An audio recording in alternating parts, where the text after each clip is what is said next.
ನೈಮಿಷಾರಣ್ಯದಲ್ಲಿ ಮುನಿಗಳ ಕಲಹ. ನಾವು ದೇವತೆಗಳು ರಾಕ್ಷಸರು ಜಗಳವಾಡುವುದನ್ನು ಕೇಳಿದ್ದೇವೆ. ಭೂಲೋಕದಲ್ಲಿ ರಾಜ್ಯಕ್ಕಾಗಿ ರಾಜ ಮಹಾರಾಜರು ಯುದ್ಧ ಮಾಡುವುದನ್ನು ನೋಡಿದ್ದೇವೆ. ಆಸ್ತಿಗಾಗಿ ಅಣ್ಣ ತಮ್ಮಂದಿರು ತಂದೆ ಮಕ್ಕಳು ಜಗಳವಾಡುವುದನ್ನು ಬಲ್ಲೆವು. ಆದರೆ ಸರ್ವಸಂಗ ಪರಿತ್ಯಾಗಿಗಳಾದ ಮುನಿಗಳು ಕಲಹವಾಡುವುದನ್ನು ಕೇಳಿರುವೆಯಾ? ಹಿಂದೊಮ್ಮೆ ಮುನಿಗಳಲ್ಲಿ ಜಗಳವಾದದ್ದು ಉಂಟು. ಇದನ್ನು ಮಾರ್ಕಂಡೇಯ ಮುನಿಗಳು ನನಗೆ ಹೇಳಿದಾಗ ಆಶ್ಚರ್ಯವಾಯಿತು. ನನ್ನಂತೆಯೇ ನಿನಗೂ ಆಶ್ಚರ್ಯವಾದೀತು. ಆ ಕಥೆಯನ್ನು ಹೇಳುತ್ತೇನೆ ಕೇಳು ಎಂದು ಗೃತ್ಸಮದನು ಜಹ್ನುವಿಗೆ ಹೇಳಲು, ಜಹ್ನು ಮುನಿ, ಮಹರ್ಷಿ, ಬೇಗನೆ ಹೇಳಿರಿ, ಜಗಳ ಉಂಟಾದದ್ದು ಹೇಗೆ? ಅದು ಪರಿಹಾರವಾಗಿದ್ದು ಹೇಗೆ ತಿಳಿಸಿ, ಕೇಳುವ ಕುತೂಹಲ ಉಂಟಾಗಿದೆ ಎಂದನು. ಗೃತ್ಸಮದರು ಹೇಳತೊಡಗಿದರು. ಹಿಂದೆ ಗೋಮತಿ ನದಿ ತೀರದಲ್ಲಿರುವ ಪವಿತ್ರ ನೈಮಿಷಾರಣ್ಯದಲ್ಲಿ ಅನೇಕ ತಪಸ್ವಿಗಳು ವಾಸಿಸುತ್ತಿದ್ದರು. ಒಮ್ಮೆ ಮುನಿಗಳು ತಮ್ಮ ತಮ್ಮ ಹಿರಿಮೆ ಗರಿಮೆಗಳನ್ನು ಹೇಳಿಕೊಳ್ಳುತ್ತಿದ್ದರು. ತಾ ಹೆಚ್ಚು ನಾ ಹೆಚ್ಚು ಎಂದು ಹೇಳುತ್ತಿದ್ದಾಗ ಸ್ವಾಭಾವಿಕವಾಗಿ ವಾದ ಉಂಟಾಗಿ ಅವರ ನಡುವೆ ಜಗಳ ಉಂಟಾಯಿತು. ಪ್ರಶಾಂತವಾದ ವನ, ಅಲ್ಲಿನ ಆಹ್ಲಾದಕರ ವಾತಾವರಣದಲ್ಲಿ ಈ ರೀತಿ ಕಲಹ ಉಂಟಾಗಿದ್ದೇ ಪ್ರಮಾದವಾಯಿತು. ಮುನಿಗಳಲ್ಲಿ ಶ್ರೇಷ್ಠವಾದ ಭೃಗುಮುನಿಯು ತನ್ನನ್ನು ಸಮರ್ಥಿಸಿಕೊಳ್ಳಲು, ನಾನು ಸಕಲ ವೇದಗಳನ್ನು ತ್ರಿಮೂರ್ತಿಗಳನ್ನು ತಿಳಿದ ಜ್ಞಾನಿ, ತಪಸ್ವಿಗಳಿಗೆಲ್ಲ ನಾನೇ ಶ್ರೇಷ್ಠ ಎಂದು ಹೇಳಿಕೊಂಡರು. ಭೃಗುಮುನಿಗಳು ಸ್ವಾಭಾವಿಕವಾಗಿ ಮುಂಗೋಪಿ. ಅವರ ರಭಸದ ಮಾತುಗಳಿಂದ ಇತರ ಮುನಿಗಳು ಒಬ್ಬರ ಮುಖ ಒಬ್ಬರು ನೋಡಿಕೊಂಡರು. ಬಳಿಕ ಅಹಲ್ಯೆಯ ಪತಿಯಾದ ಗೌತಮನು, ಎಂದೆಂದಿಗೂ ಇದು ಸಾಧ್ಯವಿಲ್ಲ. ನಿಮ್ಮೆಲ್ಲರಿಗಿಂತ ವಯಸ್ಸಿನಲ್ಲಿ ನಾನೇ ದೊಡ್ಡವನು. ಅಲ್ಲದೆ ನಾನು ಬ್ರಹ್ಮಕಲ್ಪವನ್ನು ನೋಡಿದವನು. ಆದ್ದರಿಂದ ಎಲ್ಲ ಮುನಿಗಳಲ್ಲಿ ನಾನೇ ಸರ್ವಶ್ರೇಷ್ಠ. ಇದೇ ರೀತಿಯಲ್ಲಿ ಮಾಂಡವ್ಯ, ಗಾರ್ಗ್ಯ, ಭಾರದ್ವಾಜ ಮೊದಲಾದ ಮುನಿವರೇಣ್ಯರು, ನಾನು ವಿಧ ವಿಧ ಶಾಸ್ತ್ರಗಳನ್ನು ಓದಿಕೊಂಡಿರುವವನು, ನಾನು ಯೋಗಾಭ್ಯಾಸದಲ್ಲಿ ಪ್ರವೀಣನು, ನಾನು ಸಕಲ ವೇದಗಳನ್ನು ಕರತಲಾಮಲಕ ಮಾಡಿಕೊಂಡಿರುವವನು ಎಂದೆಲ್ಲ ಮಾತನಾಡುತ್ತಾ ಒಬ್ಬರಿಗೊಬ್ಬರು ವಾದಿಸುತ್ತಾ ದೊಡ್ಡ ಜಗಳಕ್ಕೆ ನಿಂತರು. ಒಬ್ಬರಿಗೊಬ್ಬರು ಹೊಡೆಯಲು ಕೂಡ ಹಿಂಜರಿಯಲಿಲ್ಲ. ಕೆಲವು ಮುನಿಗಳು ಭೃಗು ಋಷಿಯ ಜುಟ್ಟು ಹಿಡಿದು ಅವರ ಬೆನ್ನಿಗೆ ಗುದ್ದಿದರು. ಇನ್ನು ಕೆಲವರು ಗೌತಮನ ಗಡ್ಡವನ್ನೇ ಕಿತ್ತರು. ಭೃಗುವೇನು ಹಿಮ್ಮೆಟ್ಟಲಿಲ್ಲ. ಅವರು ತನ್ನನ್ನೆದುರಿಸಿದವರನ್ನು ಮುಷ್ಟಿಯಿಂದ ಬಾರಿಸಿದರು. ಇವೆಲ್ಲ ಸರ್ವಸಂಗ ಪರಿತ್ಯಾಗಿಗಳಾದ, ಇಲ್ಲವೇ ಪ್ರಾಪಂಚಿಕ ಸುಖಗಳಲ್ಲಿ ಆಸಕ್ತಿ ತೋರದ ಹಾಗೂ ಯಜ್ಞ ಯಾಗಾದಿಗಳನ್ನು ಮಾಡಿಕೊಂಡಿರುವ ಮುನಿಗಳಿಗೆ ಯೋಗ್ಯವಾದುದಾಗಿರಲಿಲ್ಲ. ಆ ಮುನಿಗಳು ತಾವು ತಾವೇ ಹೊಡೆದಾಡಿಕೊಂಡಿದ್ದರ ಫಲವಾಗಿ ಕಣ್ಣೀರು ಸುರಿಸುತ್ತಿದ್ದರು. ಎಷ್ಟೋ ಮುನಿಗಳ ಮೇಲು ವಸ್ತ್ರಗಳು ಹರಿದು ಹೋದವು. ಇವೆಲ್ಲ ನೋಡಲು ಒಂದು ಯುದ್ಧವೇ ಆಯಿತು. ಇವೆಲ್ಲ ಸಾಲದಾಗಿ ಅಲ್ಲಿಗೆ ಬಂದ ತ್ರಿಲೋಕ ಸಂಚಾರಿಯಾದ ನಾರದ ಮುನಿಗಳನ್ನು ಹೊಗಳುತ್ತಾ, ನೀವು ಏನು ಕಡಿಮೆ, ನೀನು ಯಾವುದರಲ್ಲಿ ಕಡಿಮೆ ಎಂದು ಹುರಿದುಂಬಿಸುತ್ತಾ ಜಗಳ ಉತ್ಕರ್ಷಕ್ಕೇರುವಂತಾಯಿತು. ಜಗಳ ಆರಂಭವಾಗುವುದು ಬೇಗ, ಆದರೆ ಅದು ನಿಲ್ಲುವುದು ಕಷ್ಟ. ನಾರದರು ಮುನಿಗಳ ಕಲಹ ಪ್ರಕೋಪಕ್ಕೆ ಹೋದದ್ದನ್ನು ಗಮನಿಸಿ ಬೇಗನೆ ವೈಕುಂಠಕ್ಕೆ ಹೋದರು. ಮಹಾವಿಷ್ಣು ನಾರದನಿಂದ ವಿಷಯ ತಿಳಿದು ಮುನಿಗಳು ಅಜ್ಞಾನವಶರಾಗಿ ಹೊಟ್ಟೆ ಕಿಚ್ಚಿನಿಂದ ಒಬ್ಬರಿಗೊಬ್ಬರು ಜಗಳ ಮಾಡುತ್ತಿದ್ದಾರೆ. ಇದೆಲ್ಲ ಮಾಯೆಯ ಪ್ರಭಾವ. ಏನೇ ಇದ್ದರೂ ನಾವು ಈ ಮಹಾಮುನಿಗಳ ಕಲಹವನ್ನು ಬೇಗನೆ ನಿಲ್ಲಿಸಬೇಕು. ಸದಾ ಬಾಲಕರಾಗಿಯೇ ಇರುವ ಸನಕಾದಿ ಆ 4 ಮುನಿಗಳನ್ನು ಅಲ್ಲಿಗೆ ಕಳುಹಿಸಿಕೊಡುತ್ತೇನೆ. ಜೊತೆಗೆ ಮಾರ್ಕಂಡೇಯ ಮುನಿಯೂ ಹೋಗಲಿ. ಮಾರ್ಕಂಡೇಯ ಜ್ಞಾನಿ. ವಯೋವೃದ್ಧ ಸನಕಾದಿ ಮುನಿಗಳಿಗೂ ಮಾರ್ಕಂಡೇಯನಿಗೂ ಜಗಳವಾಗುತ್ತಿರುವ ಮುನಿಗಳಿಗೂ ವಾದ ವಿವಾದಗಳಾಗುತ್ತದೆ. ಏನಾಗುವುದು ನೋಡೋಣ. ನೀನು ಅಲ್ಲಿಗೆ ಹೋಗುವೆಯಾ ಎಂದು ಒಂದು ಪರಿಹಾರ ನೀಡಿದರು. ಶ್ರೀಹರಿಯ ಆಜ್ಞಾನುಸಾರ ಮಾರ್ಕಂಡೇಯ ಸನಕಾದಿ ಮುನಿಗಳೊಂದಿಗೆ ನೈಮಿಷಾರಣ್ಯಕ್ಕೆ ಹೊರಟು ಬಂದರು. ಎಲ್ಲ ಮುನಿಗಳನ್ನು ತನ್ನ ಸಾಂತ್ವನ ಮಾತುಗಳಿಂದ ಶಾಂತಗೊಳಿಸಿದರು. ಜಗಳವು ನಿಂತಿತು. ಸನಕಾದಿ ಮುನಿಗಳು ಮಾರ್ಕಂಡೇಯರು ಸ್ವಲ್ಪ ಹೊತ್ತಿಗೆ ಬಂದರು.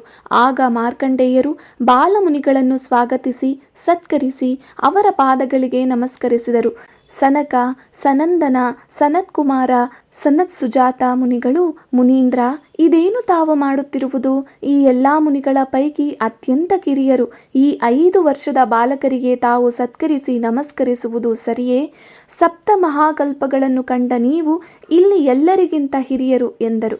ಶ್ರೀಹರಿಯ ಧ್ಯಾನದಲ್ಲೇ ಸದಾಕಾಲದಲ್ಲಿ ಇರುತ್ತಿದ್ದ ಸನಕಾದಿ ಮುನಿಗಳನ್ನು ಉದ್ದೇಶಿಸಿ ಮಾರ್ಕಂಡೇಯನು, ಸನಕಾದಿ ಮುನಿಗಳೇ, ನೀವು ಬ್ರಹ್ಮಮಾನಸ ಪುತ್ರರು. ನೀವು ಸದಾ ಕಾಲದಲ್ಲಿ ಶ್ರೀಹರಿ ಸಾನ್ನಿಧ್ಯದಲ್ಲಿ ಇದ್ದು ಹರಿನಾಮ ಸಂಕೀರ್ತನೆ ಮಾಡುತ್ತಿರುವಿರಿ. ಈ ಬಾಲ್ಯದಲ್ಲಿಯೇ 4 ಯುಗಗಳನ್ನು ಕಂಡಿರುವಿರಿ. 4 ಯುಗಗಳೂ ಹುಟ್ಟಿ ಅಂತ್ಯವಾಗುತ್ತಿರುವವು. ನಾನಾದರೂ ವಯಸ್ಸಿನಿಂದ ವೃದ್ಧನಾಗಿರಬಹುದು, ಆದರೆ ನಾನೇನು ಮಹಾಜ್ಞಾನಿಯಲ್ಲ. ಚಿರಂಜೀವಿಯಾಗಿದ್ದರೂ ಸುಮ್ಮನೆ ಕಾಲ ಕಳೆದು ಏನು ಪ್ರಯೋಜನ? ಜ್ಞಾನವಿಲ್ಲದ ವೃದ್ಧನಿಗೆ ಎಷ್ಟು ವಯಸ್ಸಾದರೇನು? ಕಲ್ಲು ನೀರೊಳಗಿದ್ದಂತೆ ಅದೇನು ಮೋಕ್ಷ ಹೊಂದುವುದೇ? ನೀವು ಶ್ರೀಹರಿ ಧ್ಯಾನ ನಿರತರಾಗಿದ್ದು ಶ್ರೀಹರಿಗೆ ಪರಮಪ್ರಿಯರಾಗಿರುವಿರಿ. ನಿಮ್ಮ ಹೃತ್ಕಮಲಗಳಲ್ಲಿ ಆ ಪರಮಾತ್ಮನು ಸದಾ ವಾಸವಾಗಿರುವನು. ಶ್ರೀಹರಿಗೆ ಪ್ರಿಯನಾದವರು ಪುಟ್ಟ ಬಾಲಕನಾದರೂ ವೃದ್ಧನಂತೆ ಪೂಜ್ಯನು. ಗುರು ಸಮಾನರು. ವಿಷ್ಣುವಿನ ದಿವ್ಯ ಚರಿತೆಯನ್ನು ಕೇಳುವವರು ಸಾಮಾನ್ಯ ಮನುಷ್ಯನಾದರೂ ಗೌರವಾನ್ವಿತನಾಗುತ್ತಾನೆ. ನೀವಾದರೂ ಹಗಲು ರಾತ್ರಿಗಳೆನ್ನದೆ ಯಾವಾಗಲೂ ಶ್ರೀಹರಿ ಧ್ಯಾನ ಪೂಜೆಗಳಲ್ಲಿ ತೊಡಗಿಸಿಕೊಂಡಿರುವವರು. ನಿಮ್ಮ ಜೀವನ ಸಾರ್ಥಕವಾದದ್ದು. ನಾನಾದರೋ ಶ್ರೀಹರಿಯ ಕಥೆಗಳನ್ನು ಆಲಿಸಲಿಲ್ಲ, ಶ್ರೀಹರಿಯನ್ನಾರಾಧಿಸಲಿಲ್ಲ. ಹೀಗಿರುವಾಗ ನಾನೆಷ್ಟು ಹಿರಿಯನು? ನಾನು ತಮ್ಮಲ್ಲಿ ನಡೆದುಕೊಂಡ ರೀತಿಯಲ್ಲಿ ಯಾವ ತಪ್ಪೂ ಇಲ್ಲ ಎಂದರು. ಮಾರ್ಕಂಡೇಯರು ಮಾತನಾಡಿದ್ದನ್ನು ಕೇಳಿದ ಕಲಹಪ್ರಿಯರಾಗಿದ್ದ ಮುನಿಗಳು ಒಬ್ಬರಿಗೊಬ್ಬರು ಮುಖ ನೋಡಿಕೊಂಡು ತಮ್ಮ ತಮ್ಮಲ್ಲೇ ಗೊಣಗತೊಡಗಿದರು. ಅವರಲ್ಲಿದ್ದ ಅಜ್ಞಾನ ಇನ್ನೂ ಮಾಯವಾಗಿರಲಿಲ್ಲ.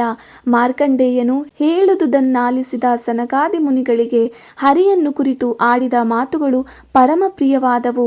ಅವರು, ಮುನೀಂದ್ರ, ನೀವು ಹೇಳಿದ್ದು ಅಕ್ಷರಶಃ ಸತ್ಯ. ಶ್ರೀಹರಿಯು ಜಗದೋದ್ಧಾರನಾಗಿದ್ದು ಎಲ್ಲ ಜೀವರಾಶಿಗಳಲ್ಲಿ ಸರ್ವಶ್ರೇಷ್ಠನು. ಶ್ರೀಹರಿಯ ನಾಮ ಸಂಕೀರ್ತನೆಯಿಂದ ಪ್ರತಿ ಮಾನವನು ಪರಿಶುದ್ಧನಾಗುವನು. ಶ್ರೀಹರಿಯ ಪಾದೋದಕವು ಅತ್ಯಂತ ಶ್ರೇಷ್ಠವಾದದ್ದು. ಹರಿಭಕ್ತನಾಗದವನ ಜನ್ಮ ವ್ಯರ್ಥ. ಶ್ರೀಹರಿಯ ಪೂಜೆ ಮಾಡದ ಕೈಗಳು ಇದ್ದರೂ ಇಲ್ಲದಿದ್ದರೂ ಒಂದೇ. ಶ್ರೀಹರಿಯ ಪೂಜೆಯಿಂದ ಎಲ್ಲ ಪಾಪಗಳು ದೂರವಾಗುವವು. ಪ್ರಹ್ಲಾದ, ಧ್ರುವ, ದ್ರೌಪದಿ, ಅರ್ಜುನ ಇವರೆಲ್ಲ ನಾರಾಯಣನನ್ನು ನಂಬಿ ಅವನ ಧ್ಯಾನದಿಂದ ಪುನೀತರಾದವರು. ವಿಭೀಷಣನು ರಾಕ್ಷಸನಾದರೂ ಶ್ರೀರಾಮನ ಭಕ್ತನು. ಹನುಮಂತ ರಾಮನಲ್ಲೇ ಒಂದಾದನು. ಹನುಮ ಒಲಿದರೆ ರಾಮನೂ ಒಲಿಯುವನು. ಶ್ರೀಹರಿಯ ಗುಣಗಾನ ಮಾಡುವವನೇ ಶ್ರೇಷ್ಠನು ಎಂದರು. ಸನಕಾದಿ ಮುನಿಗಳ ಮಾತುಗಳನ್ನಾಲಿಸಿದ ಗೌತಮಾದಿ ಮುನಿಗಳು ತಮ್ಮ ವರ್ತನೆಗೆ ನಾಚಿಕೊಂಡು, ನಮಗೆ ಭಗವಂತನು ನೀಡಿರುವ ಆಯಸ್ಸಿನ ಅವಧಿಯಲ್ಲಿ ಶ್ರೀಹರಿಯ ಧ್ಯಾನ ನಿರತರಾಗದೆ ಒಬ್ಬರಿಗೊಬ್ಬರು ಅಹಂಕಾರ ಮತ್ಸರಗಳಿಂದ ವೃಥಾ ಜಗಳವಾಡಿದೆವಲ್ಲ, ನಾವು ಮುನಿಗಳೆಂದು ಹೇಳಿಕೊಳ್ಳಲೂ ನಾಚಿಕೆಯಾಗುತ್ತಿದೆ ಎಂದು ಭಾವಿಸಿದರು. ಬಳಿಕ ಪ್ರತಿಯೊಬ್ಬರೂ ಸನಕಾದಿ ಮುನಿಗಳಿಗೆ ನಮಸ್ಕರಿಸಿ, ಮುನಿಗಳೇ, ತಾವು ಇಲ್ಲಿಯವರೆಗೂ ಬಂದು ನಮ್ಮ ಅಜ್ಞಾನವನ್ನು ಹೋಗಲಾಡಿಸಿದಿರಿ. ನಿಜಕ್ಕೂ ನಾವೆಲ್ಲ ಅಜ್ಞಾನವಶರಾಗಿ ಶ್ರೀಹರಿಯನ್ನು ಮರೆತು ಕದನವಾಡಿದೆವು. ಇಂದಾದರೂ ತಮ್ಮಿಂದ ಶ್ರೀಹರಿಯ ಕಥೆಯನ್ನು ಕೇಳುವ ಅವಕಾಶವಾಯಿತು. ತಾವು ಭಗವಂತನ ಚರಿತೆಯನ್ನು ನಮಗೆ ಹೇಳಬೇಕು ಎಂದು ಪ್ರಾರ್ಥಿಸಿದರು. ಶೌನಕಾದಿ ಮುನಿಗಳು ತಮ್ಮ ಅಜ್ಞಾನವನ್ನು ಕಳೆದುಕೊಂಡಿದ್ದರಿಂದ ಮಾರ್ಕಂಡೇಯ, ನಾರದರು, ಸನಕಾದಿ ಮುನಿಗಳು ತಾವು ಬಂದ ಕಾರ್ಯ ಸಿದ್ಧಿಯಾಯಿತೆಂದು ವೈಕುಂಠಕ್ಕೆ ಹಿಂದಿರುಗಿ ಪರಮಾತ್ಮನಲ್ಲಿ ನಡೆದದ್ದನ್ನು ನುಡಿದರು. ಶ್ರೀಮನ್ನಾರಾಯಣನು ಸೂತ ಮುನಿಯನ್ನು ಕರೆಯಿಸಿ ನೈಮಿಷಾರಣ್ಯಕ್ಕೆ ಹೋಗಿ ಶೌನಕಾದಿ ಮುನಿಗಳಿಗೆ ಶ್ರೀ ಮಹಾವಿಷ್ಣುವಿನ ಕಥೆಗಳನ್ನು ಹೇಳಿ ಬರಲು ತಿಳಿಸಿದನು. ಜಗನ್ನಾಟಕ ಸೂತ್ರಧಾರಿ ಶ್ರೀಹರಿಯ ಆಜ್ಞೆಯನ್ನು ಶಿರಸಾವಹಿಸಿ ನೈಮಿಷಾರಣ್ಯಕ್ಕೆ ಬಂದು ಶೌನಕಾದಿ ಮುನಿಗಳಿಗೆ ಪರಮಾತ್ಮನ ದಿವ್ಯ ಚರಿತ್ರೆಯನ್ನು ಹೇಳಿದರು.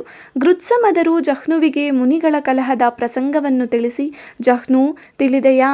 ಮಾಘ ಮಾಸಾಧಿಪತಿಯಾದ ಶ್ರೀಹರಿ ಎಲ್ಲರಲ್ಲೂ ಶ್ರೇಷ್ಠ. ಅವನ ನಾಮಸ್ಮರಣೆಯಿಂದ ಚಿಂತೆಗಳು ದೂರ, ಪಾಪಗಳೂ ದೂರ. ಭವಬಂಧನದಿಂದ ಬಿಡುಗಡೆ ಹೊಂದಲು ಶ್ರೀಹರಿಯ ಧ್ಯಾನವೇ ನಮಗಿರುವ ಸುಲಭೋಪಾಯ ಎಂದು ಹೇಳಿದರು.